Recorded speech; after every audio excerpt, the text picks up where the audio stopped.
Hello, j'espère que vous allez bien. Moi, c'est Andrésia. Je fais des vidéos sur tout ce qui me passionne et justement, la vidéo du jour parle de ce sujet. Normalement, il se sera passé un mois depuis ma dernière vidéo. J'ai pris un mois de congé YouTube pour plusieurs raisons, notamment pour me donner le temps de trouver le rythme que je voulais donner à cet espace de créativité. J'ai vu beaucoup de créateurs et créatrices de contenu, notamment sur YouTube, s'épuiser à la tâche pour produire toujours plus de vidéos, toujours poster tout le temps. Et je n'ai pas envie que ça m'arrive à moi. Je veux avoir une relation saine, en tout cas autant que possible, avec cet espace que je suis en train de créer sur YouTube. Et donc, je me suis dit, ok, comment est-ce qu'on veut aborder cet angle? Comment est-ce qu'on veut travailler sur ce projet? Quelle est la fréquence de publication qui me plairait moi, tout en me permettant de continuer d'avoir une vie sociale en dehors de ça, c'est-à-dire continuer de voir mes proches, travailler parce que de base, je suis product manager, donc ça demande aussi du temps et surtout c'est ça qui paye mes factures au quotidien. Donc je voulais pas que mon espace de créativité, donc sur YouTube, empiète sur le reste de ma vie. On va dire ça comme ça. Donc je me suis dit, OK, qu'est-ce que je veux faire? Est-ce que publier 2 à 3 vidéos par semaine, ça me va? Je me suis rendu compte qu'en fait, non. Le rythme, moi, qui me va, c'est une vidéo par semaine et même une vidéo par semaine, des fois, c'est short. Entre le moment où je dois filmer, le moment où je dois monter, publier la vidéo, plus m'assurer que c'est bien partagé sur les réseaux sociaux, des fois, c'est assez short, mais heureusement, je n'ai pas grand-chose à faire pour l'instant pour les vidéos ou pour YouTube. Donc ce mois de réflexion, je l'ai pris entre autres pour définir le rythme de publication que je voulais me donner pour cette chaîne. Donc une vidéo par semaine, pour l'instant ça me va. Peut-être si je sens que ça déborde, ça empiète sur ma vie en dehors de l'espace YouTube, peut-être que je réviserai ça et passera peut-être une vidéo toutes les 2 semaines ou une vidéo par mois. Voilà. Et pour moi, c'est un rythme qui, pour l'instant, me satisfait, me plaît et me permet de créer des vidéos que je trouve intéressantes, des vidéos que j'aime faire, que je prends plaisir à faire, à préparer, à publier.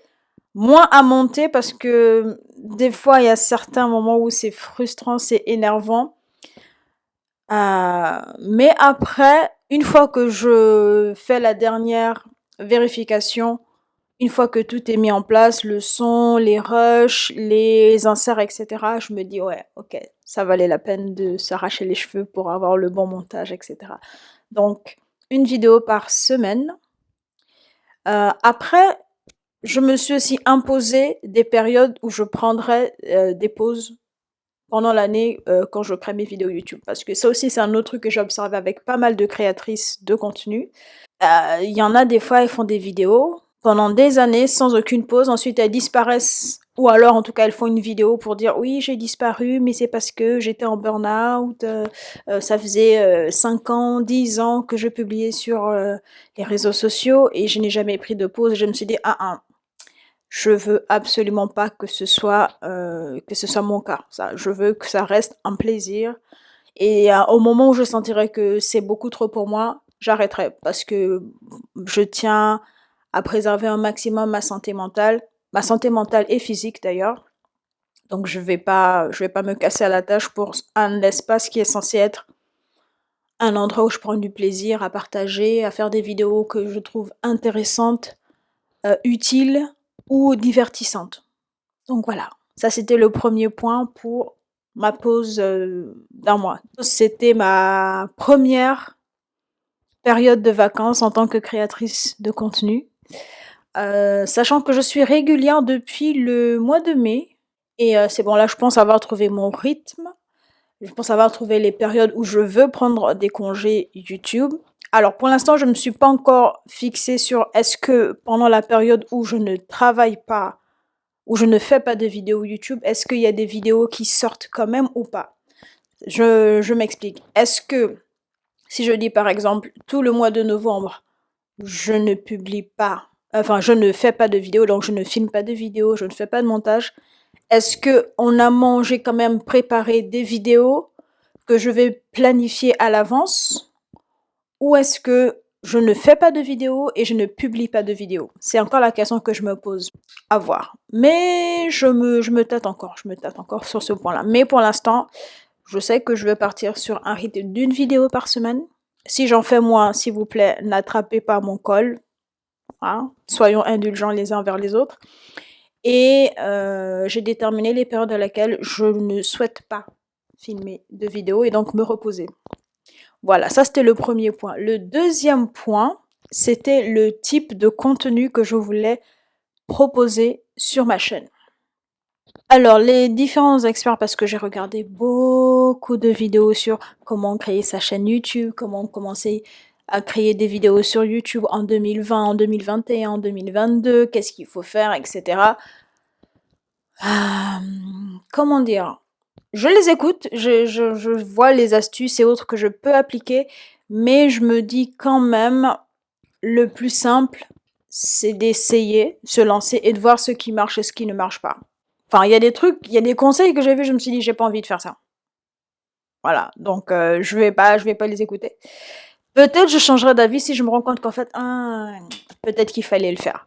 Mais pour l'instant, voilà. Donc un des conseils, un des principaux conseils que j'ai vus, en ce qui concerne le lancement de sa chaîne YouTube, notamment en 2020, 2021, 2022, c'était de choisir une niche, donc un sujet, et de s'y tenir.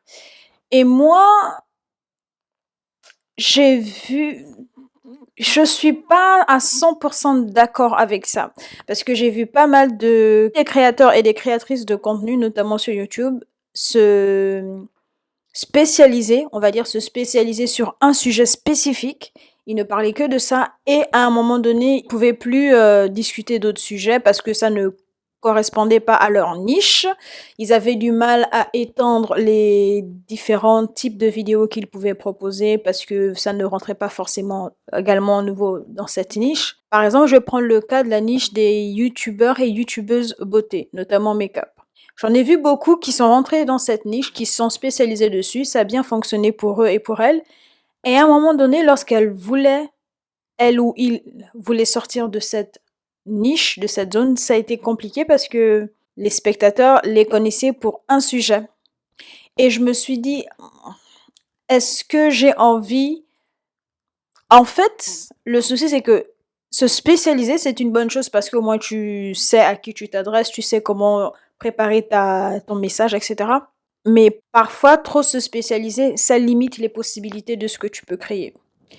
Moi, j'ai envie de parler de tous les sujets qui me passionnent et il y en a, ils sont divers et variés. J'ai envie de parler de cinéma. J'ai envie de parler des produits que j'utilise pour ma skincare routine ou pour mes cheveux. Je veux pouvoir également parler de mes plantes d'intérieur, même si ça intéresse que 3 personnes. Ou encore, je veux pouvoir parler sans souci de ma vie de product manager, de ce que je fais, des outils que j'utilise, des personnes que je rencontre dans le secteur et dans le métier. Et j'ai pas envie de me limiter à un seul sujet en fait. Du coup, là, maintenant que je le dis, je me rends compte que tous les éléments que j'ai indiqués là, c'est sur 2 niches, on va dire. Du coup, peut-être que ma niche, c'est tech and lifestyle. Tiens, à voir comment ça se tient. Tech, lifestyle and the in-between. Tiens, ça pourrait être le nouveau slogan de la chaîne. Tech, lifestyle and the in-between. Aha! Anyway. Du coup, donc, ouais, la tech et le lifestyle, c'est peut-être ma niche sur YouTube. Peut-être. Parce que, à ma grande surprise, ma vidéo la plus vue sur cette chaîne depuis que je suis régulière dans la publication, c'est une vidéo sur comment rédiger les specs fonctionnels que j'avais fait sur un coup de tête pour rigoler et je me suis dit ah bah tiens je suis justement en train de travailler sur les specs pour un produit au boulot et si je faisais une vidéo sur les specs fonctionnels et c'est ma vidéo la plus vue actuellement sur ma chaîne et juste après il y a ma vidéo sur ma routine visage tech et lifestyle. Voilà, intéressant. Surtout que, justement, quand je faisais le brainstorming sur l'avenir que je voulais donner à ma chaîne, etc., je me suis rendu compte que la grande majorité des idées de vidéos que j'avais, c'était sur la tech et sur le lifestyle. Donc, les différents outils que j'utilise, comment j'utilise Jira, comment est-ce que je fais, rédiger des specs fonctionnels, et cetera, des trucs comme ça. Et également des idées de vlogs de voyage, des découvertes d'espaces culturels, tests de produits de beauté, et cetera. Donc, ouais. Au final, je disais que je voulais pas me spécialiser sur une niche, mais finalement, je vais me spécialiser sur une niche, une niche sur deux thématiques. Donc, la tech et le lifestyle. Let's go. Et enfin, la troisième partie de mon processus de réflexion pendant ce mois de congé, c'était les objectifs. Alors, pour l'instant, je ne me donne pas d'objectifs trop stricts sur la chaîne parce que pour l'instant, c'est juste un hobby que j'aime bien faire de temps à autre. J'avais regardé la vidéo d'un autre créateur de contenu justement qui expliquait que lorsqu'on se lance sur la création de contenu, donc notamment YouTube, etc., il y avait différentes phases et que pour les créateurs de contenu YouTube, la première phase, c'était documenter. Et donc, moi, je suis en plein dans cette phase. C'est genre, je documente ce que je fais, je documente mes passions, je documente les trucs que j'aime bien. Si je décide de faire un film pour décortiquer ce qui s'est passé dans Black Panther Wakanda Forever ou une nouvelle série que je viens de commencer, donc Halo, le jeu vidéo, qui, petite parenthèse, quand j'ai vu le trailer, je me suis dit, ok, il faut que je commence le jeu vidéo parce que ça a l'air beaucoup trop génial. Je vais pas me lancer dans le jeu vidéo, mais vous avez l'idée. Donc, je suis dans cette phase de documentation de mon quotidien, de mes passions, etc. Et deuxième point, comme je l'ai dit, je veux que ça continue d'être quelque chose de fun, que j'aime faire. Et le jour où je ne souhaite plus le faire, ou je prends plus plaisir à le faire, je pense que j'arrêterai. Voilà. Donc, pas d'objectif particulier, si ce n'est toujours continuer à apprécier de faire des vidéos, de partager les trucs qui me passionnent, les sujets que je trouve intéressants, etc. Faire des vidéos qui peuvent être utiles ou divertissantes pour les personnes qui regardent. Et sinon, le deuxième objectif, si je dois avoir vraiment un objectif chiffré pour la chaîne, je dirais ce serait de dépasser la barre des 10 000 abonnés. Voilà, je pense que pour l'instant, c'est le seul objectif chiffré que je me donne pour la chaîne. Et après, on verra ce que ça donne pour la suite. Donc, merci d'avoir écouté mon monologue de retour de congé de vacances YouTube. Je vous dis à très bientôt dans une nouvelle vidéo. Allez, salut!